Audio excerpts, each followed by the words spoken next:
Hello viewers, welcome to Bharati's creative gardening and cooking. ఈరోజు టేస్టీగా ఉండే బచ్చలాకు పకోడీలు తడితోనే ఎలా కలుపుకోవాలన్నమాట ఇప్పుడు వేసి మీకు చూపిస్తా.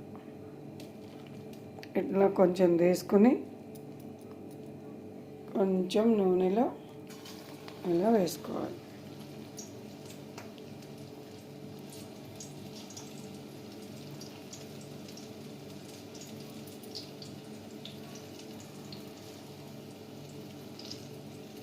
సరే,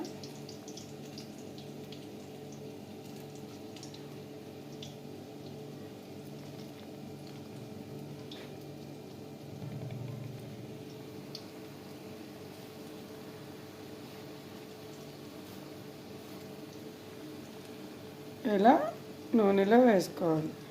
ఎంతో రుచిగా ఉండే బచ్చలాకు పకోడీలు రెడీ అవుతాయి.